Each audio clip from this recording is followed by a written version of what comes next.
Hello बच्चों, welcome back to my channel. कैसे हैं आप सब लोग। आप लोग के हमारे अकाउंटेंट की क्लासेस जो चल रही थी, तो उसमें आज हम लोग एक प्रैक्टिस सेट सॉल्व करेंगे। इससे पहले भी मैंने एक प्रैक्टिस सेट अपलोड किया था, वो आप लोग को रेगुलर प्रैक्टिस सेट आएंगे।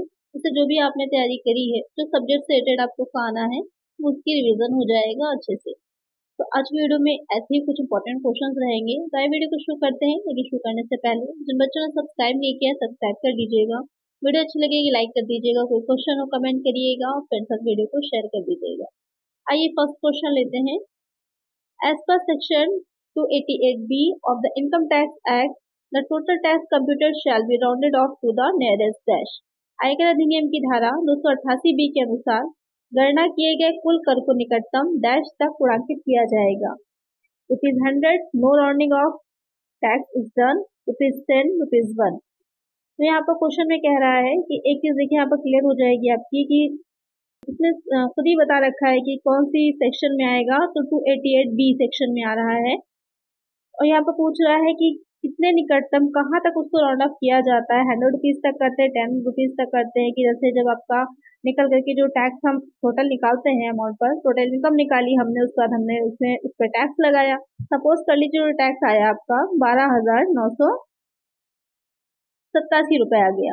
तो ये टैक्स अगर हमारा निकल के आया है तो हम इसे कहाँ तक राउंड ऑफ करेंगे। तो इसे राउंड ऑफ जो किया जाता है वो आपका 10 के निकटतम गुणांक तक किया जाता है। तो इसे राउंड ऑफ जो करेंगे तो क्या अमाउंट बनेगा हमारा, राउंड ऑफ करने पे अमाउंट आ जाएगा 12,900। ये जो 7 है ये आपका 8 में आ जाएगा, यानी कि एक नंबर बढ़ के यहाँ पर 9 हो जाएगा। तो 12,990 कुछ इस तरह से राउंड ऑफ फिगर आएगा, जिसमें आपको जो भी अमाउंट होगा टैक्स का पे करना होगा आपको। करेक्ट आंसर हो जाएगा ऑप्शन सी। नेक्स्ट क्वेश्चन है, dash is for individuals, HUF and firms other than LLP being a resident having total income up to ₹50 lakh and having income from business and profession which is computed under sections 44AD, 44ADA or 44AE।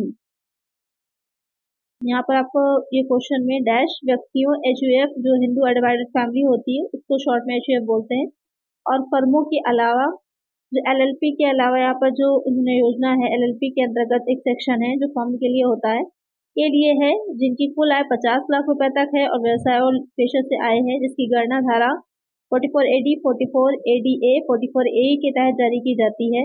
यहाँ पर आपको ये बताना है कि जो ITR दे रखे हैं वो ITR जो होंगे, जब हम बात करेंगे HUF की, फर्म की या जो इंडिविजुअल्स की, तो उन्हें कौन सा ITR फिल करना होगा अगर उनकी जो इनकम होती है वो 50 लाख के अबव है बिजनेस एंड प्रोफेशन से, तो उसके लिए कौन सा ITR उनको फिल करना होगा, ये क्वेश्चन आपको कह रहा है। तो इसके लिए जो ITR होता है उनका वो हो जाता है ITR 4। यहाँ पर करेक्ट आंसर हो जाएगा ऑप्शन ए। इस रिलेटेड क्वेश्चंस आपके बनेंगे क्योंकि जो इनकम टैक्स में आपको टैक्सेशन में पूछा गया है कि एनुअल टैक्सेशन कैसे किया जाएगा, तो ITR से रिलेटेड क्वेश्चन ही आपके आएंगे। नेक्स्ट क्वेश्चन है, section 194B requires deduction of tax at sources at the rate of dash from winnings of lotteries, crossword puzzles of cards, games or other games if the amount of winnings exceed rupees dash। धारा 194B में lottery, crossword puzzles या card game या अन्य खेलों की जीत से dash की दर से स्रोत पर कर की कटौती की आवश्यकता होती है अगर जीत की राशि रुपए डैश से अधिक है। 25%, 6,000, 20%, 7,500, 30%, 10,000, 10%, 5,000। यहाँ पर क्वेश्चन में कह रहा है, यहाँ पर दो चीजें आपको बतानी है कि कितने परसेंट होगी और अमाउंट जो है वो भी बताना है कि कितने अमाउंट से अधिक होने पर होगी। तो जब आप लॉटरी की, क्रॉसवर्ड की जो सेक्शन है उनको ध्यान में रखिएगा। यहाँ पर जैसे सेक्शन उन्होंने बता रखी है 194B जो है वो किससे रिलेटेड है, जो लॉटरी, क्रॉसवर्ड पजल्स या कार्ड गेम्स होते हैं उनसे रिलेटेड है। तो वहाँ पर कितना अमाउंट होना चाहिए, उसके एक्सीड होगा जब, तो वहाँ पर टैक्स देना होगा, TDS देना होगा, टैक्स डिडक्ट एट सोर्स। उस पर वीडियो मैंने अपलोड करी थी आप लोगों की। और साथ ही कितने परसेंट की दर से देना होता है, तो हमको एक बात तो क्लियर है, वहाँ पर भी मैंने क्वेश्चन इंक्लूड किया था, 30% की दर से देना होता है, ये हमको पता ही है। 30% की दर से जब देना होगा तो कितना अमाउंट हो जाएगा हमारा 10,000 का, क्योंकि और 30 कोई दे ही नहीं रखा है तो कंफ्यूजन हो। ये सिर्फ मैं आप लोग को इसलिए बता रही थी, जैसे अगर आपको पूरा कंप्लीट नहीं पता कि कितना परसेंट कितना हमें होना चाहिए उसके लिए एक्सीड अमाउंट, तो यहाँ पर अगर आपको 30% भी पता है, इस तरह को क्वेश्चन दे रखा है तो आप आसानी से निकाल लेते हैं। ये सारी ट्रिक्स होती हैं एक तरह से क्वेश्चन को सॉल्व करने की। जरूरी नहीं होता कि हर क्वेश्चन आपको आता ही हो, लेकिन जो ऑप्शंस दे रखे होते हैं उसमें से जैसे अगर आपको सही आंसर नहीं पता तो कुछ के बारे में अगर पता है तो उससे रिलेटेड हम निकाल लेते हैं। तो 30% है और 10,000 के एक्सीड होगा तब हमको वहां पर टीडीएस देना होता है। तो यहाँ पर करेक्ट आंसर क्या हो जाएगा? Option C. नेक्स्ट क्वेश्चन है, as per income tax act 1961 the maximum amount of entertainment allowance exempt from tax is dash. आयकर अधिनियम 1961 के अनुसार कर मुक्त मनोरंजन भत्ता की अधिकतम राशि डैश है। ₹1,000, ₹4,000, ₹5,000, ₹2,000। क्वेश्चन में कह रहा है कि जो इनकम टैक्स एक्ट 1961 है उसके अकॉर्डिंग जो एंटरटेनमेंट अलाउंस दिया जाता है, एंटरटेनमेंट अलाउंस में एग्जेम्प्ट अमाउंट कितना रहता है? मैक्सिमम अमाउंट जो होता है, जो एग्जेम्प्ट अमाउंट होता है वो हो जाता है 5,000 का। तो एक आंसर हो जाएगा ऑप्शन सी। 5,000 जो निकालेंगे कैसे? तो यहाँ पर एक चीज ध्यान में रखिएगा कि जो गवर्नमेंट एम्प्लॉयज होते हैं, सरकारी कर्मचारी होते हैं, उन्हीं के लिए दिया जाता है। और ये किस धारा में आता है? तो इसकी जो सेक्शन हो जाती है 16 सब सेक्शन 2, इसके अंतर्गत ये दिया जाता है एंटरटेनमेंट अलाउंस। और उसको निकालने का जो फॉर्मूला रहता है तो उसमें जो हमारा सकल वेतन होता है, ग्रॉस सैलरी होती है, उसका 20%। ग्रॉस सैलरी इसलिए बोला गया है क्योंकि आपकी बेसिक सैलरी प्लस उसमें इंक्लूड किया जाता है अलाउंस अलाउंस होता है, कमीशन होता है, कुछ और भत्ते भी ऐड किए जाते हैं, उसके बाद उसका 20% निकाला जाता है। फिर जो एक्चुअल में जो उसको रिसीव हुआ होता है और जो 5,000 होता है, इन तीनों में जो सबसे अधिक होता है वो मैक्सिमम लिमिट हो जाती है, बाकी आपका टैक्सेबल हो जाता है। तो इसका करेक्ट आंसर है ऑप्शन सी। नेक्स्ट क्वेश्चन है, the aggregate of deductions under section 80C, section 80CCC and section 80CCD other than deduction in respect of employers contribution and additional deduction under section 80CCD 1B shall not exceed dash।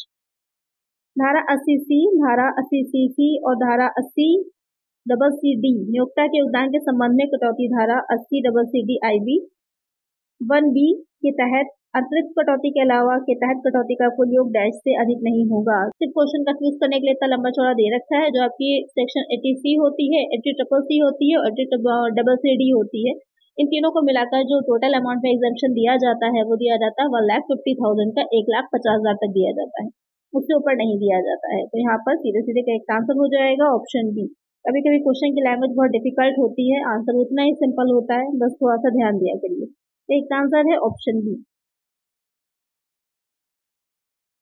Next question है, in India assessment year begins on, Bharat में कर निर्धारण वर्ष प्रारंभ होता है। जो taxation year होता है, असेसमेंट ईयर होता है, कब से स्टार्ट होता है? फाइनेंशियल ईयर भी बोल सकते हैं।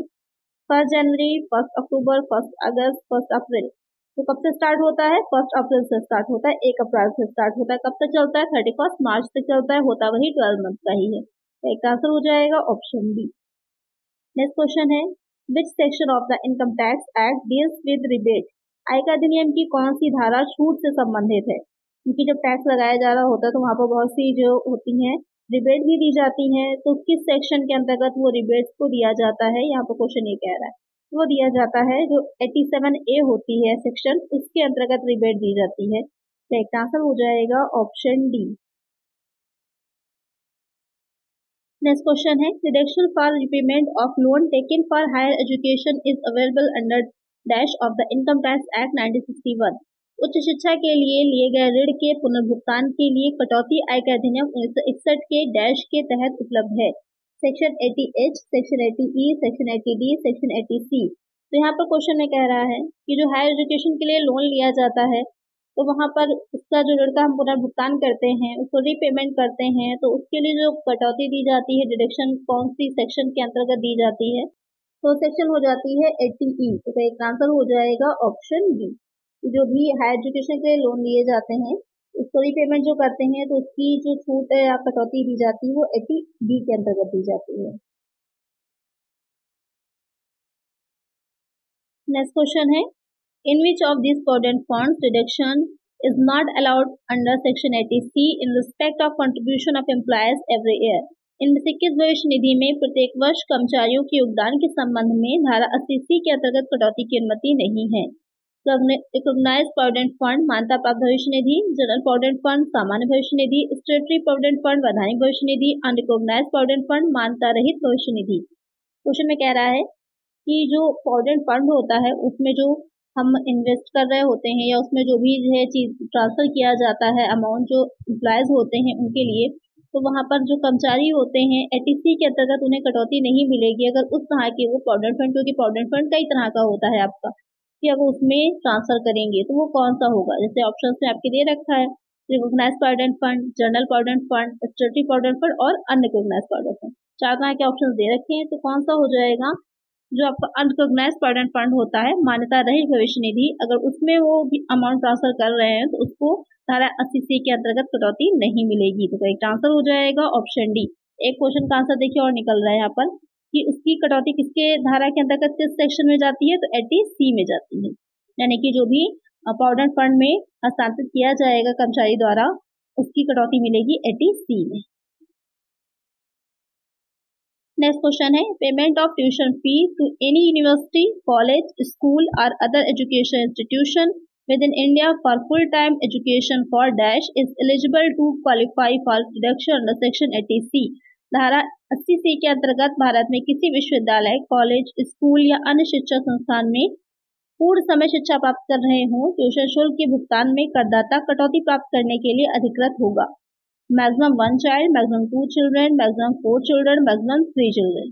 क्वेश्चन में कह रहा है कि जो 80C होती है, क्योंकि जब हम कर धारण कर रहे होते हैं, टैक्सेशन कर रहे होते हैं, तो वहाँ पर ये जो आपकी सेक्शंस है वो काफ़ी इंपॉर्टेंट होती हैं, क्योंकि उसी के अंतर्गत उनको कटौती दी जाती है, डिडक्शन दी जाती है। तो यहाँ पर किसी विश्वविद्यालय में या स्कूल या कॉलेज में अगर कोई स्टूडेंट पढ़ रहा है तो वहाँ पर उसके 80C के अंतर्गत, यानी कि उसके कर्मचारी को, उस एम्प्लॉय को, उसके बच्चे अगर पढ़ रहे हैं तो जो शुल्क में छूट दी जाएगी या जो भी कटौती मिलेगी 80C के अंतर्गत वो कितने बच्चों तक दी जाती है, तो मैक्सिमम 2 चाइल्ड तक दी जाती है। एक आंसर हो जाएगा option B.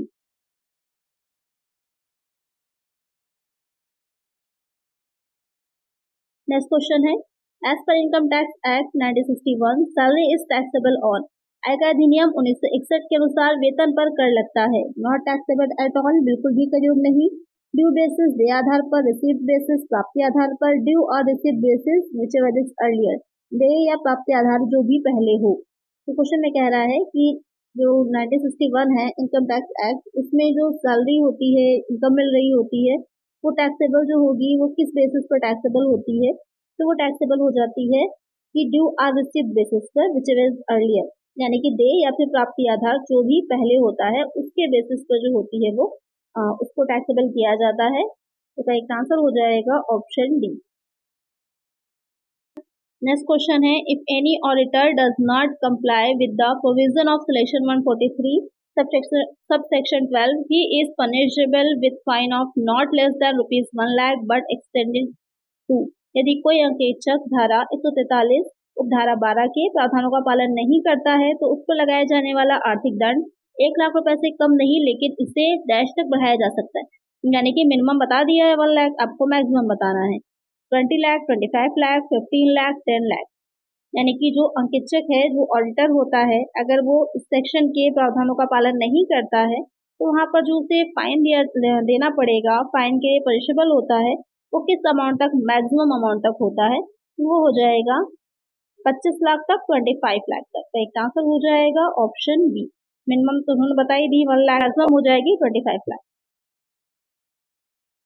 Next question is which type of audit is more suitable where there is no satisfactory system of internal check. जहां आंतरिक जांच पद्धति संतोषजनक नहीं है वहां अंकेक्षण की कौन सी पद्धति ठीक रहती है। कंटिन्यूअस ऑडिट, निरंतर अंकेक्षण, इंटरिम ऑडिट, अंतरिम अंकेक्षण, कॉस्ट ऑडिट, लागत अंकेक्षण, टैक्स ऑडिट, कर अंकेक्षण। क्वेश्चन में कह रहा है कि जहां पर इंटरनल चेक जो होता है उसकी पद्धति या जो जिस मेथड से, जिस सिस्टम से कराया जा रहा है वो संतोषजनक नहीं है, तो वहां पर जो ऑडिट होता है उसकी कौन सी पद्धति सही रहती है या उस पद्धति से कराना सही रहेगा, वो हो जाता है कंटिन्यूअस ऑडिट, निरंतर अंकेक्षण। जब कंटिन्यूअस ऑडिट होता है तो उसमें रहेगा कि टाइम टू टाइम जो ऑडिटर होता है उसके स्टाफ के लोग आते रहते हैं, जो अकाउंट रखे गए उनकी जांच करते रहते हैं। वहाँ पे ये रहता है कि लगातार वर्ष भर जो चलता रहेगा अंकेक्षण ऑडिट का काम, तो कोई भी गड़बड़ी होती फौरन पकड़ ली जाती है। इसलिए कंटिन्यूअस ऑडिट जो होगा ऐसी संस्थाओं के लिए, ऐसे इंस्टीट्यूशन के लिए सही रहता है। एक आंसर हो जाएगा option A. Next question is which of the following option is not the purpose of internal audit. निम्नलिखित में से कौन सा विकल्प आंतरिक लेखा परीक्षा का उद्देश्य नहीं है? इवेल्युएटिंग द अकाउंटिंग सिस्टम, लेखांकन प्रणाली का मूल्यांकन करना, exercise proper control over business activities, व्यावसायिक गतिविधियों पर उचित नियंत्रण रखना, इवेल्युएटिंग इंटरनल चेक सिस्टम, आंतरिक जांच प्रणाली का मूल्यांकन करना, reporting owner and external people, मालिकों और बाहरी लोगों को रिपोर्ट करना।